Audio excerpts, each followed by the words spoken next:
On the afternoon of April 26, 2025, two armed and ununiformed men approached my wife at a garage sale. You can imagine how terrifying this might be considering the current climate in the United States of America, where armed, ununiformed men are literally pulling people off of the street. They were not, however, looking for my wife. They were looking for me. These individuals were from Nevada's Department of Public Safety, an office that reports directly to Nevada's governor, Joe Lombardo, and in fact, an agency directly under his purview, dignitary protection. In other words, in my assessment, the direct police force of the governor, assigned to protect both him and people close to him. Now, the timing of this is, of course, extremely suspicious because less than a month before this, I had posted a series of videos critical of Governor Joe Lombardo for not only his multiple failed policies, but for his conspiracy theories and for his derisive and divisive language. Specifically, Joe Lombardo said this about people who criticize him on the internet. All the individuals on social media that are talking bad about all of us, fuck you. And then Governor Joe Lombardo spread a lie and conspiracy theory that people were being paid to protest at the hands-off protest. Nevada's governor. That momentum and those crowd sizes isn't because they're pissed, because they want to make a difference. It's because they're getting paid. Well, it seems that in spite of the fact that Governor Lombardo said, "Who cares what people on the internet say?" Who cares?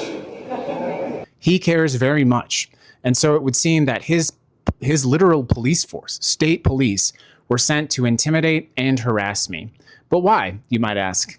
Well, it seems the big scary question is where I used the bathroom. That's right. I used a bathroom in a building that is publicly accessible and in a building and area that I routinely use every single day as a course of my own business and job. In an absolutely astonishing series of events, my use of a public restroom in a building that I frequent almost weekly, in an area of town that I frequent daily, that I had absolute business justification to be at, was used as the pretext to personally investigate me as a threat risk. Now, some of this, unfortunately, I can't disclose because it involves what I believe are private business conflicts, not only with myself, but with the governor himself. However, this is what happens in authoritarian governments when you don't push back. The power from the authoritarian president comes all the way down to the governor and eventually to you. And so we're fighting back, legally speaking. I have filed a complaint with Nevada's Attorney General, as well as with the Ethics Division, and I am also seeking private legal counsel to have a full and effective defense against this grotesque abuse of power. I am choosing not to release the full details of everything that happened. Number one, because this is under investigation by 3 agencies. Number two, because I don't want to encourage further disruption to the lives of individuals impacted by this.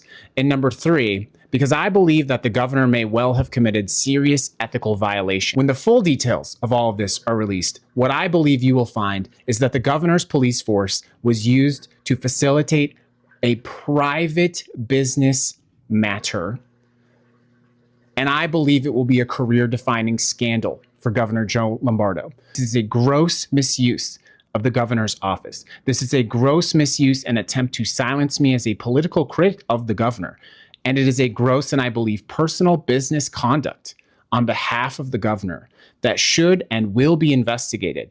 And I believe will be a career-defining scandal in what is already an ethically challenging and concerning governorship.